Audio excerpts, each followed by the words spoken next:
Falar para os irmãos que as minhas pernas estão tremendo aqui. É uma grande responsabilidade, né? Estar falando aos irmãos.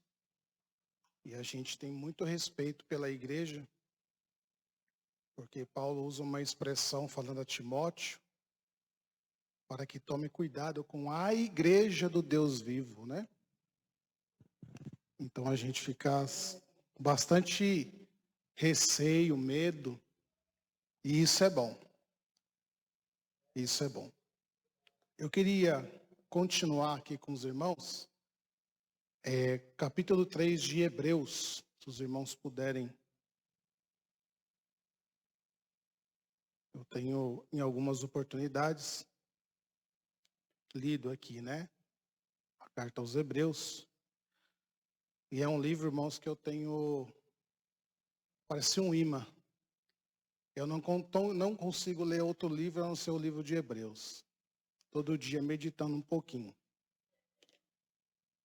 Capítulo 3 de Hebreus diz assim: Pelo que, irmãos santos, participantes da vocação celestial, considerai a Jesus Cristo, apóstolo e sumo sacerdote da nossa confissão, sendo fiel ao que constituiu, como também o foi Moisés em toda a sua casa.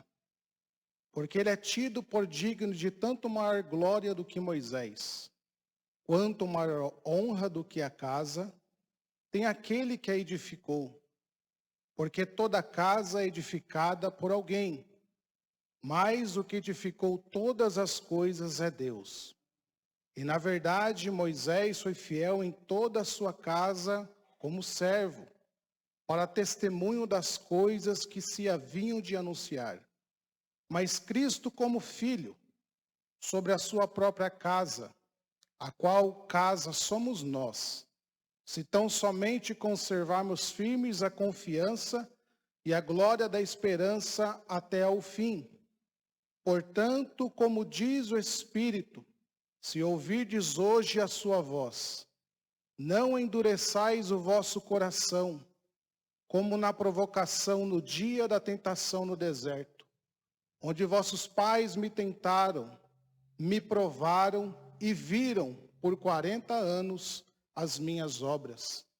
Por isso me indignei contra esta geração e disse: este sempre erra em seu coração e não conhecer os meus caminhos.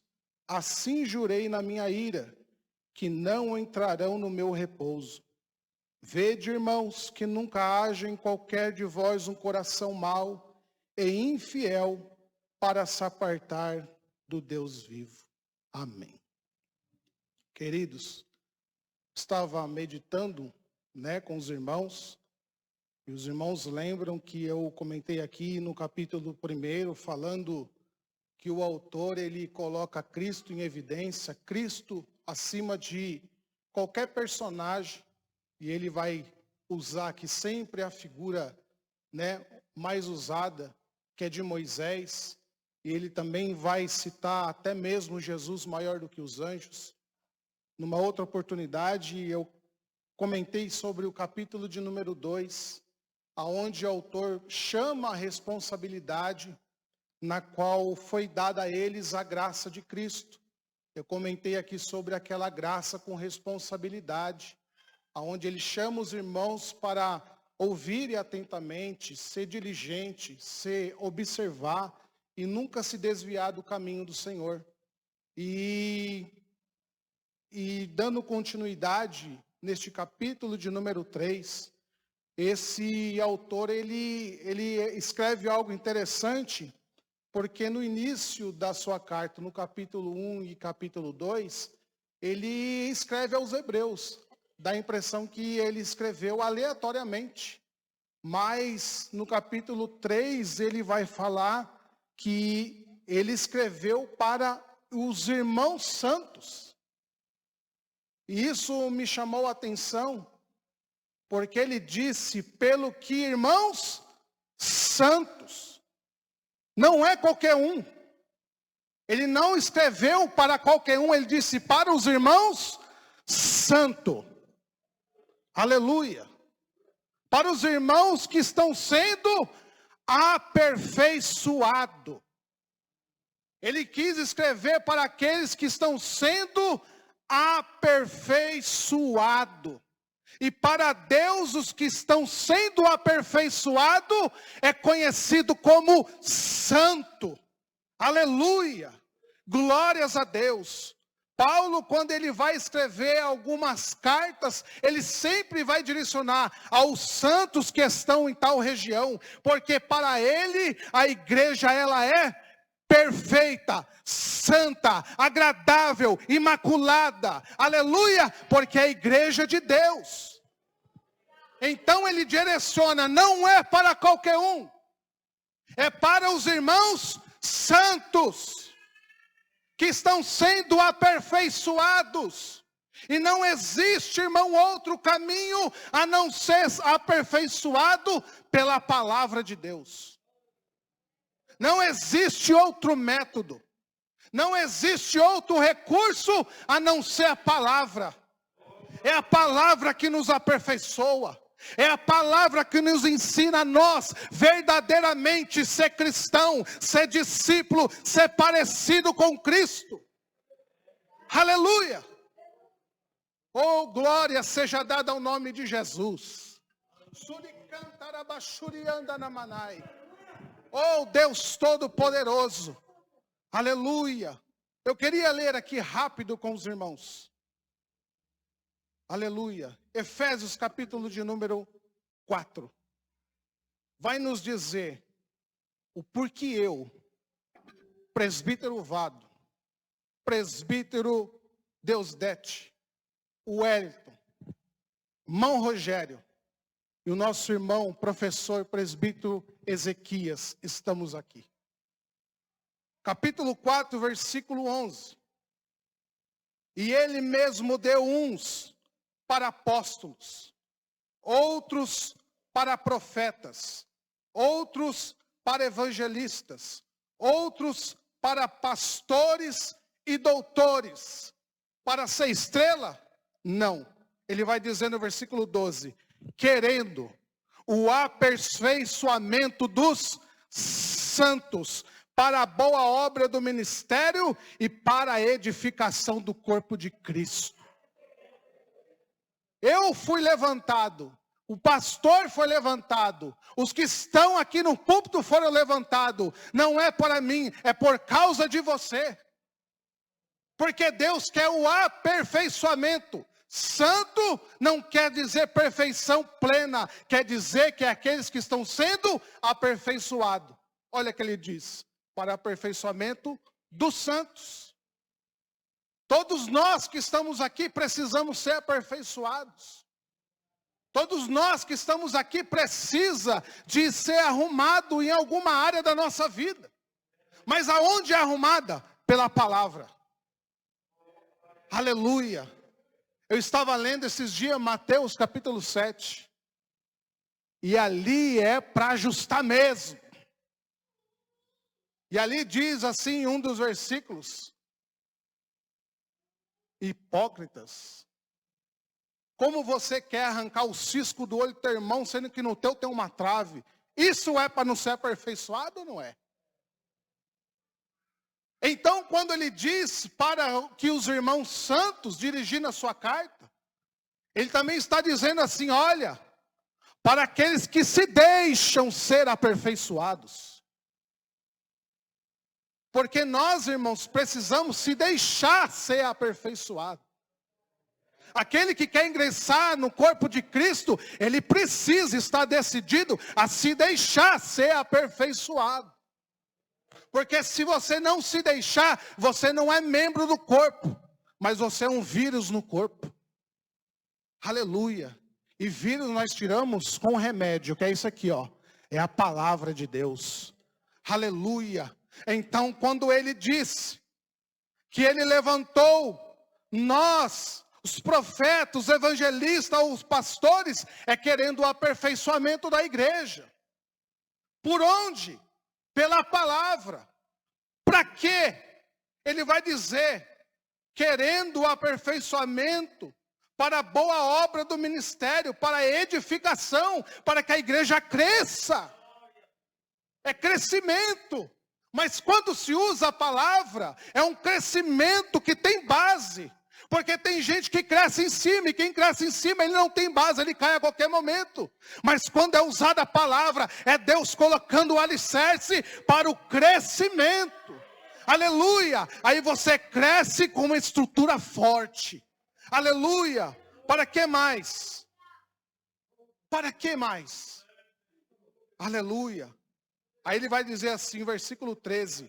Até que todos, não é alguns, irmãos. É até que todos. A palavra tem que atingir a todos. Para que cheguemos à unidade da fé. Uma única fé. Aleluia. Ou ele vai dizer mais. E ao conhecimento do Filho de Deus. Não tem como eu conhecer Jesus sem a palavra. Ele que disse, olha, medite nessa palavra, viva essa palavra, examine essa palavra, porque ela testifica de mim. Foi Jesus que disse. Então eu conheço Jesus, é pela Escritura. Aleluia. Aí ele vai dizer assim, a varão perfeito. A palavra é para você se tornar um varão perfeito. Um cidadão no céu, na terra. Não é um cidadão na terra, no céu. É um cidadão no céu, na terra. Por isso que lá em Mateus vai dizer assim, ó, que a vossa luz resplandeça diante dos homens. E a luz só resplandece pela palavra de Deus. Aí ele vai dizer, para que os homens vejam as tuas boas obras e glorifiquem o vosso Deus que está no céu. Aleluia. O aperfeiçoamento da igreja vem pela palavra. Viva a palavra, canta a palavra, ouve a palavra. Oh, aleluia. Consagração fez efeito, pastor. Aleluia. Oh, glória. Olha só, irmãos, versículo 14. Qual o intuito da palavra? Para que não sejamos mais meninos inconstantes. Crente inconstante é falta da palavra. Inconstância. Nós estamos muito inconstantes. Hoje eu estou firme, amanhã eu já não estou. Esses dias, o pastor falou sobre aqui que ele pede para que Deus incendeie o altar, e eu creio. E quando ele fala, todo mundo enche. Mas é momentâneo. É inconstância. Aleluia. Mas para os inconstantes precisa aplicar o quê? Palavra. Porque a palavra tira a inconstância. Ela tem o poder de penetrar onde o remédio não penetra. Aonde o psicólogo não penetra, ainda que conheça a mente, ele nunca vai chegar onde a palavra chega. Porque ela conhece, aleluia, as nossas intenções. Ela chega até a divisão da alma e do espírito. E discerne tudo. Aleluia. Então nós temos que ser, irmãos, aperfeiçoados pela palavra. Para deixarmos de ser menino. Qualquer coisinha, eu vou sair da igreja. Eu vou para uma igreja melhor, mais perfeita. Mas o meu avô sempre me ensinou uma coisa. Tartaruga onde vai carrega o casco. Aleluia. O que nós precisamos, irmãos, é ser firme diante de Deus. Em qualquer lugar que chegue, seja igreja A, seja igreja B, aleluia, eu preciso ser firme, constante, com uma fé única, aleluia, e deixar de ser menino e se tornar homem diante de Deus. Irmãos, eu li um livro faz tempo que chamava-se assim, Síndrome de Peter Pan. Os irmãos já ouviram falar nisso? É aquela pessoa que ela nunca quer chegar a uma responsabilidade. E isso é em todas as áreas da vida. É aquele casal novo que casa, mas o menino não abandona os amigos do futebol, de qualquer outro segmento, e ele não assume o casamento. Ele sempre quer o quê? Dormir, ele quer falar que está casado, mas na verdade o que satisfaz ele é os amigos. Então ele não cresce. Ele sempre quer ser o menino. E isso é síndrome. Por isso que chama síndrome de Peter Pan, porque Peter Pan nunca queria chegar numa estatura grande, adulta. Ele sempre queria ser menino. E a Bíblia diz para deixarmos de ser menino, para que alcançamos uma estatura completa, varão perfeito. Olha o que ele vai dizer: a medida da estatura completa de Cristo.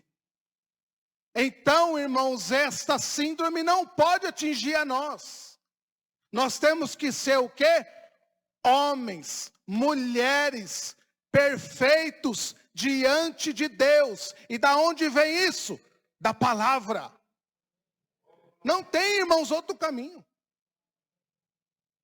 Por isso que ele vai dizer: para que não sejamos mais meninos inconstantes, levados em toda roda por vento de doutrina, pelo engano dos homens que com astúcias enganam fraudulosamente. Aquele irmão que não cresce é enganado fácil. Só que eu também queria ler aqui, no mesmo livro de Efésios, para você ver como a palavra faz efeito. Ele vai dizer assim, no Efésios 5:22. Vós, mulheres, sujeitai-vos ao vosso marido como ao Senhor. Porque o marido é o cabeça da mulher, como também Cristo é a cabeça da igreja, sendo ele próprio o salvador do corpo. De sorte que assim como a igreja está sujeita a Cristo, assim também as mulheres sejam em tudo sujeitas ao seu marido. Vós, maridos, amai a vossa mulher como também Cristo amou a igreja, e a si mesmo entregou-se por ela, para a santificar, purificando-a com a lavagem da água, pela palavra. Ele faz uma comparação aqui, de um casal, como Cristo e a igreja. Então ele vai falar dessa sujeição à mulher no Senhor. Então também ele vai falar assim que este marido, ele ama a esposa de tal maneira que ele se entrega por ela. E qual que foi o intuito de Jesus se entregar pela igreja? Para a santificar, purificando-a com a lavagem da água pela palavra. Toda vez, irmãos, que nós assistimos ou viemos participar do culto de doutrina ou de alguma mensagem da escola dominical, nós tomamos um banho. Nós somos lavados. E é algo interessante que a palavra, ela é algo que as mulheres sempre lutam, que é a ruga, que é a mancha. As mulheres, né, se dedicam mais a essa parte de estética. E é interessante que ele fala que Jesus se entregou, ele se deu, ele investiu na igreja. E ele vai comparar a esse esposo, que ele quer a sua esposa linda e maravilhosa, mas ele tem que dar condição a ela. Não é isso, irmãs?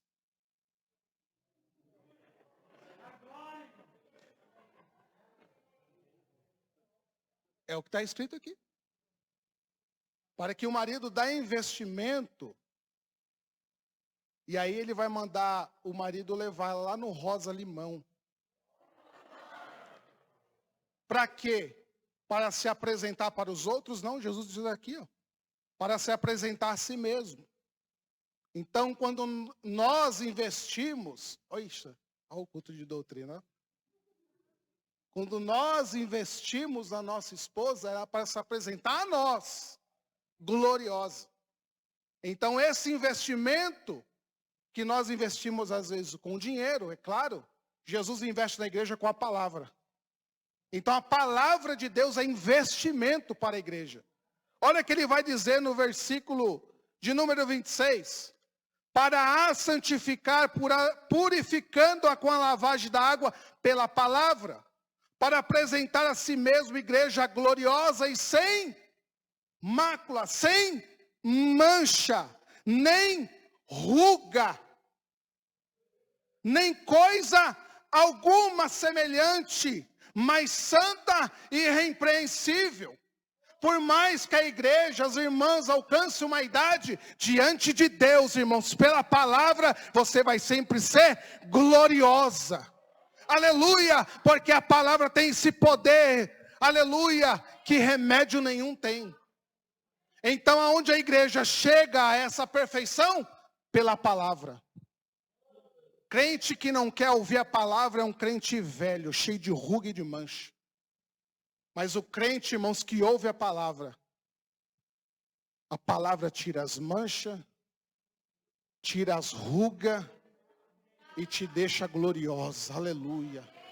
Então, esse irmão, ele está dizendo aos irmãos santos, é esses aí, aleluia.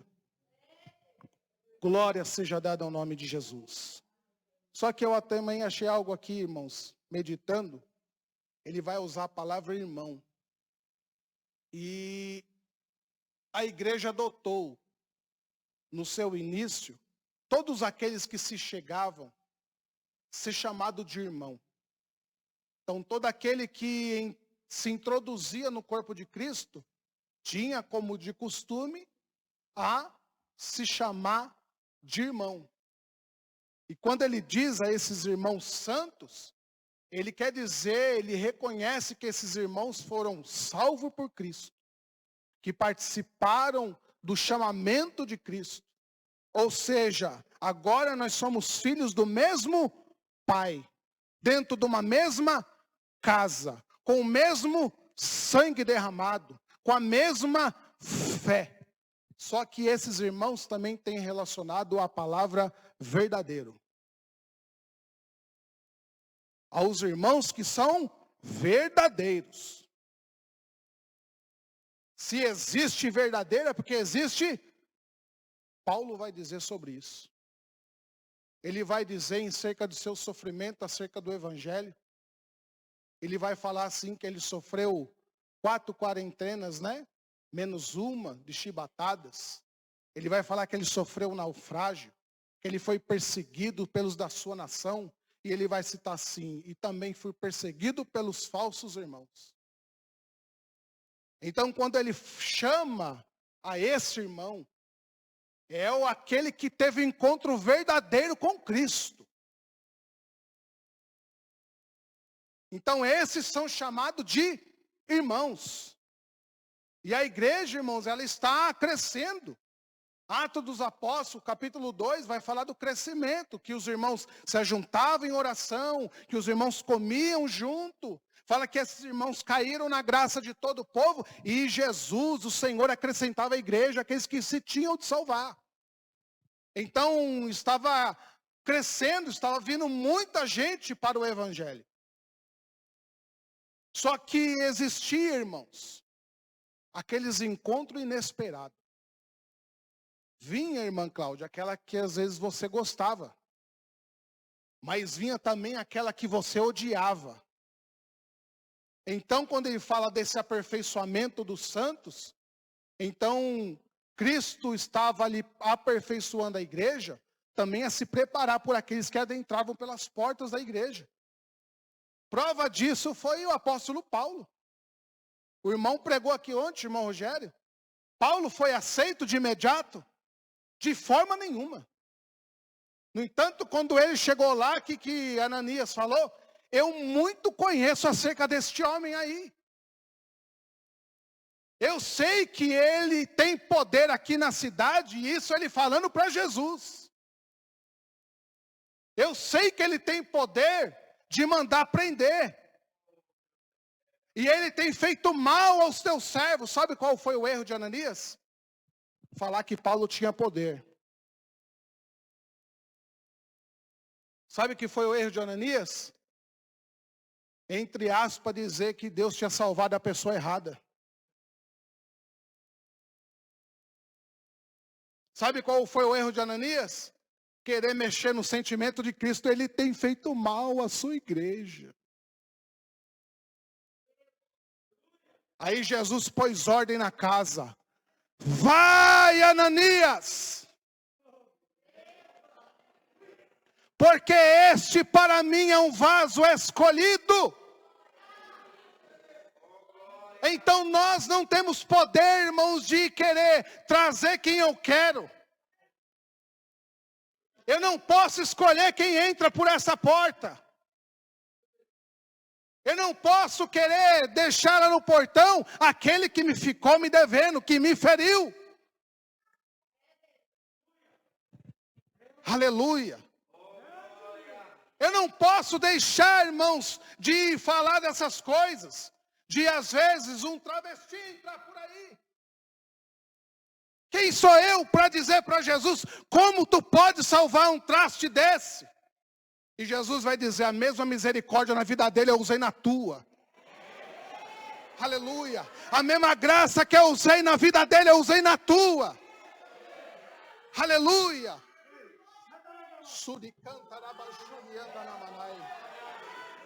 Se prepare, irmãos, porque vocês estão pedindo para Deus salvar, e Deus vai fazer entrar por essas portas aí, aquele que te agrada, mas também aquele que não te agrada, e você vai ter que dizer como Ananias, irmão Saulo.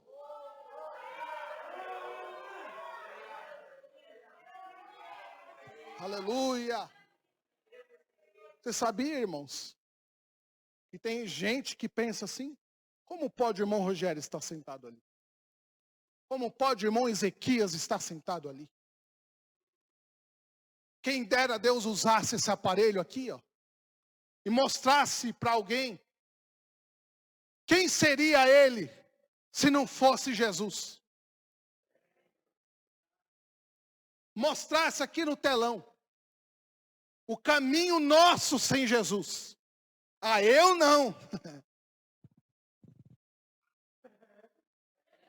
Quer tirar o argueiro, né? Quer tirar o cisco do olho do teu irmão, mas não quer tirar a trave do teu, né? Gosta de ver a vida dos outros, mas não olha a tua. Aleluia. Quem mandou me convidar?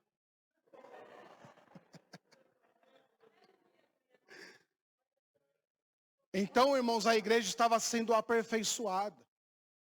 Então, todos que adentravam no corpo de Cristo, eles tinham o prazer de chamar irmão. Aleluia. Oh, glória. Irmão santo. Aí ele vai dizer, participante da vocação celestial. Olha, irmãos, nós somos filhos do mesmo Pai. Estamos na mesma casa. Aceitamos o mesmo chamado. Para quê? Para a vocação celestial. Aleluia. Só que eu acho algo aqui interessante na palavra vocação, porque ela tem o seu significado como chamado, mas eu queria usar a vocação, porque se eu fosse participar desse grupo aqui, a primeira coisa que os irmãos iam perguntar para mim, você tem vocação? Eu ia dizer sim, não. Então você não pode participar. Ninguém aqui é digno da salvação. Se Jesus perguntasse para nós, você tem vocação para ser salvo? Você ia falar assim, não tem. Então você não pode ser salvo. Só que essa vocação quem dá é Jesus, irmão. É Jesus que nos dá condição de ser salvo. Aleluia. Então, ele chama, irmãos, aqueles que têm condição de ser salvo. É Jesus que faz isso. Para quê? Para nós participarmos dessa vocação celestial. Aleluia. Dentro da mesma casa. Né? Irmãos que vivem dentro da mesma casa. Só que aí ele vai querer dizer aqui, ele vai falar assim no versículo, continuação do versículo 1. Considerai a Jesus Cristo o apóstolo e sumo sacerdote. Essa palavra considerai, ela é refeita após um exame. Capítulo 1 e capítulo 2. Quem leu e entendeu, aí ele disse assim, agora faz as suas considerações. Aí ele fala assim, ó, considerai a Jesus Cristo. É a mesma coisa que ele estivesse dizendo assim, ó, fixem, de fixar, fixem o seu olhar em Jesus Cristo. Fixa o seu pensamento em Jesus Cristo. Muitas coisas nesses dias têm tirado o nosso olhar e o nosso pensamento. Há várias linhas, irmãos. Trabalho, escola, criança, família, igreja. Nos tira da visão de Cristo. Mas ele está dizendo, olhar para Cristo. Nós temos que considerar todas essas coisas supérfluas diante de olhar para Cristo. Porque se essas coisas ganharem força, você perde a visão de Cristo. Então nós temos que olhar para Cristo, fixar o olho em Cristo, viver, trabalhar, cuidar, mas olhando para cima. É igual a abelha. A abelha tem 5 olhos, 3 que vê na terra e 2 grandão que olha para o céu. A sua visão é ampla, ela vê na terra e ela também vê no céu. A igreja tem que ter essa visão de abelha, olhar para as coisas da terra, que são os 3 olhos menores, e os grandão, olhar para cima, para Cristo. Então ele está dizendo, considerai a Jesus Cristo. Aleluia. É dizer, irmãos, aqui aos irmãos que leem a palavra, das coisas que Jesus já fez pela igreja, por você. Faz as suas considerações. Olha, Jesus fez isso na minha vida, Jesus mudou a minha vida, Jesus me abençoou. Ele disse assim, então você olha para Ele. Fixa os seus olhos nele. E ele vai dizer assim, ó, considere Ele apóstolo, ou seja, o enviado de Deus. Ele vai dizer assim também, considere Ele o sumo sacerdote. Eu acho interessante porque apóstolo era Moisés, enviado de Deus, e sumo sacerdote era o seu irmão Arão. Só que Cristo assumiu os 2 ministérios. Ele é apóstolo e sumo sacerdote. Jesus é um enviado e Jesus é um intercessor. É Jesus que intercede por nós. Da mesma maneira que o sacerdote tinha que pegar a oferta com sentimento. Ele não poderia pegar a oferta de qualquer maneira. Pegar porque parecia um costume.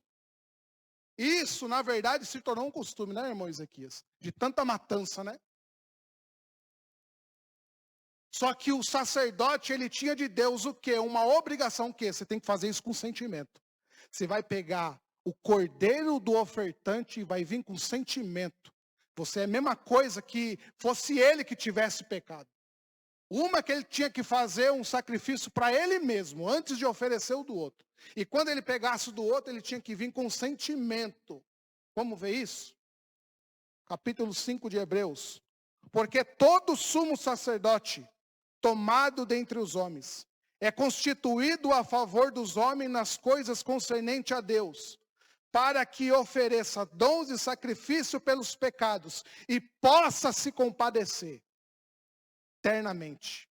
Ele tinha que se compadecer, com sentimento, e levar diante de Deus, pedindo a Deus, Deus aceita a oferta desse pecador. Só que quando nós dizemos que Cristo é o sumo sacerdote, quer dizer que Ele fez isso, Ele aceitou isso, Ele fez isso, irmãos, perfeitamente. Jesus se entregou na cruz, não foi para apenas cumprir um propósito, mas Ele fez aquilo com sentimento pela humanidade, por mim, por você. Por isso que às vezes na ceia Ele exorta dizendo, olha, faz tudo isso em memória de mim. É eu lembrar, irmãos, com sentimento também, o que Jesus fez. Ele é o intercessor. Ele é o ofertante. Ele não pegou cordeiro, Ele era o cordeiro. que se entregou por nós. Então ele vai dizer que nós temos que considerar ele apóstolo e sumo sacerdote da nossa confissão. No versículo de número 2 ele vai dizer assim: sendo fiel ao que constituiu, como também o foi Moisés em toda a sua casa. É interessante aqui, irmãos, que ele sempre vai citar Moisés.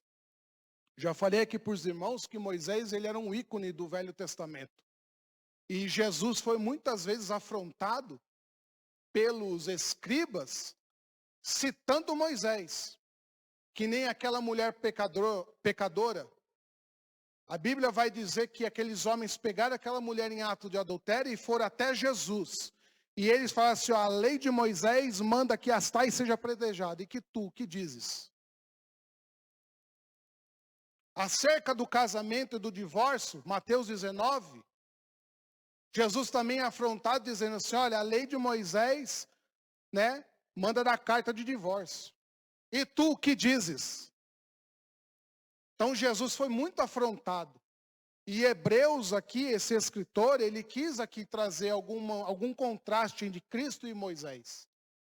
Né? Lembrando, porque aqui era judaizantes que se tornaram cristãos. Então, existia neles esse negócio, né? Creio em Cristo ou creio em Moisés? Então, ele sempre vai citar Moisés e ele sempre vai colocar Cristo acima de Moisés. Só que ele não desmerece Moisés. Não é isso que ele está dizendo. Desmerece Moisés de forma nenhuma. No entanto, ele vai dizer assim, que Moisés também foi fiel.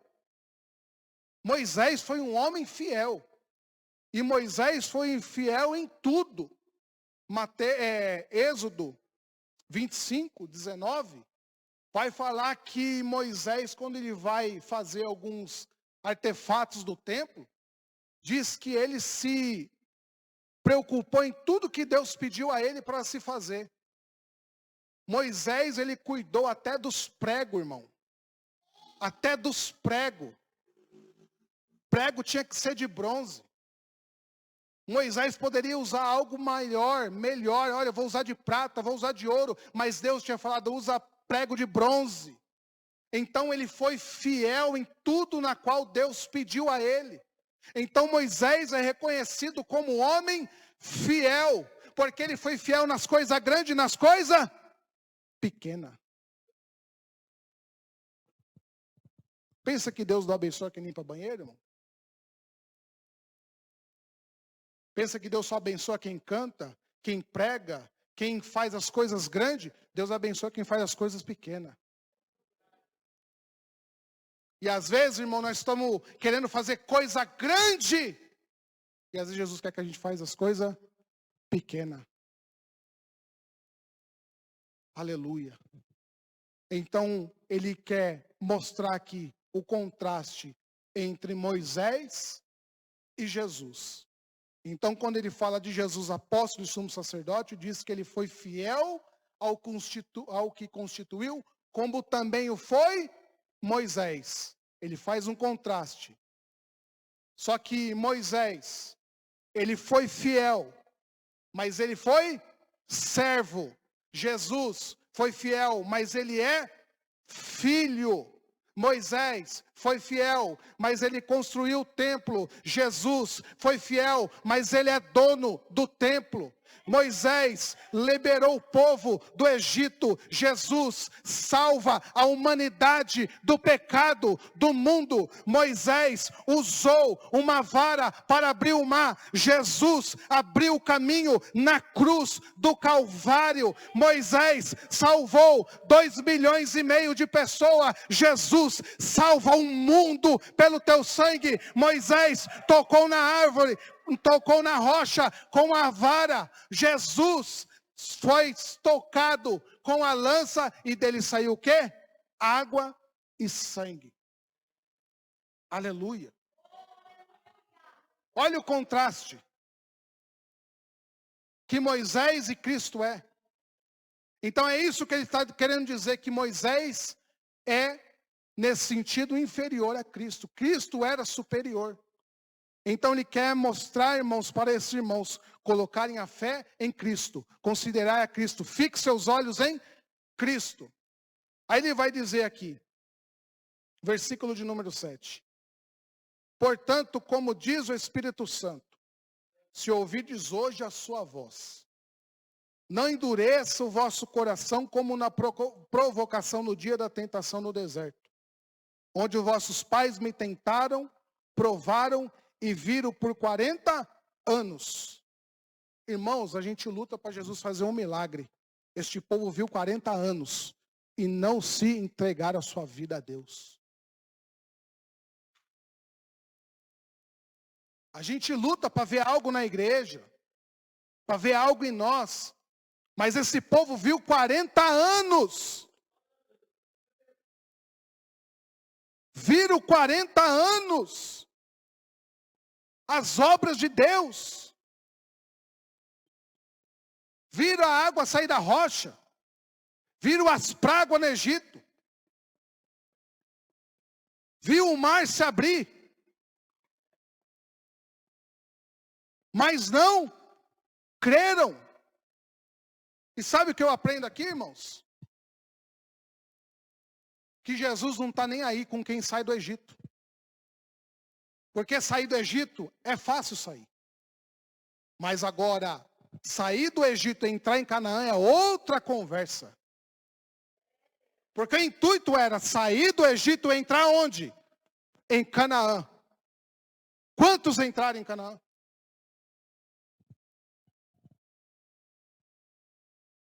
É? De 2 milhões, irmãos? Entrou 3. Não, Marcelo, você errou, entrou 2. Não, entrou 3. Porque José, ele falou que o seu osso não queria ser enterrado no Egito. E levaram os ossos dele. Pela fé, ele entrou em Canaã.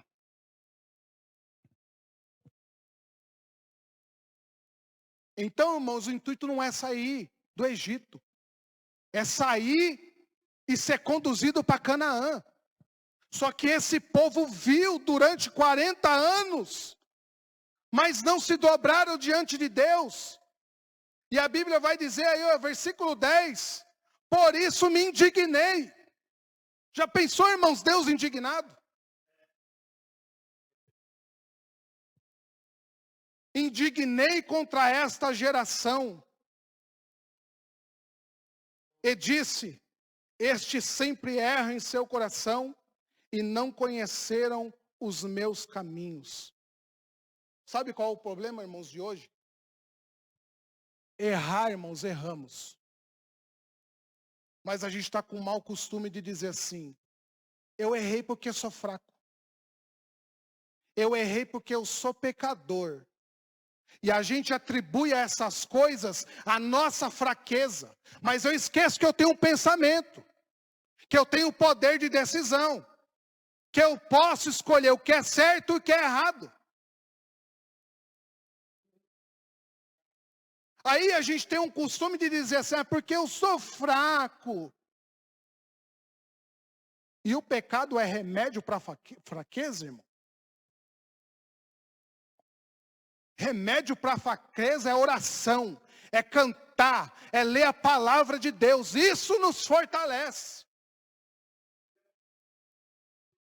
Então ele vai dizer assim, assim jurei na minha ira, que não entrarão no meu repouso. Vão sair do Egito, mas não vão entrar em Canaã. Já pensou, irmãos, ouvir isso de Deus? Você sabe por quê? Esses sempre erram, sempre faz a mesma coisa.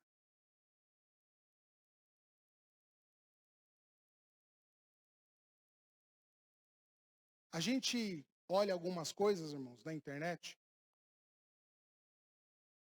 E graças a Deus aqui o pastor é bem seguro para a igreja. Mas você vê pessoas que têm um nome tal, ele não pode passar por disciplina. Porque se ele pecou em certa região, aí dá uma abafada no caso, traz ele para São Paulo, o camarada está lá cantando de novo. Aí o que acontece? Erra de novo. Por quê?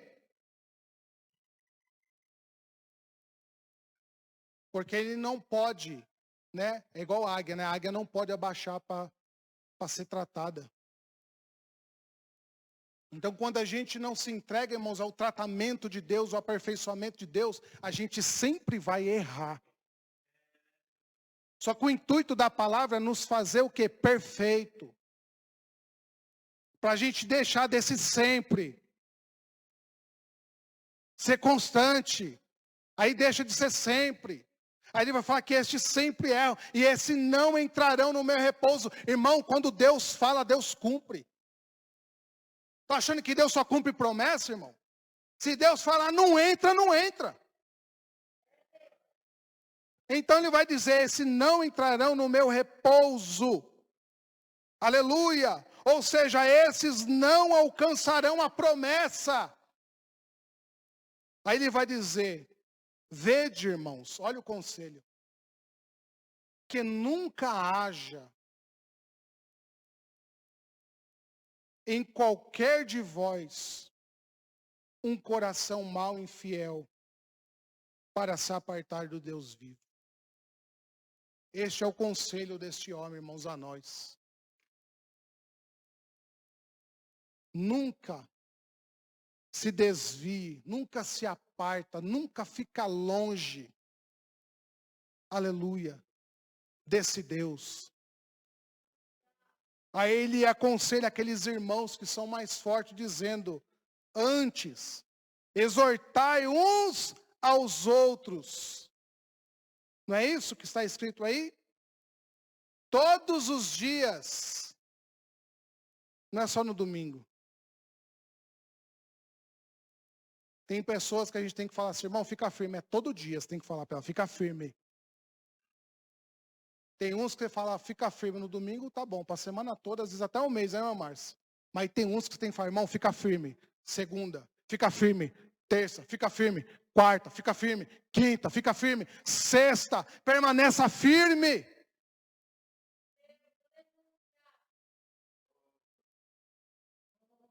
Aleluia. Antes exortar-vos uns aos outros todos os dias, durante o tempo que se chama amanhã, hoje. Você tem que ser firme hoje.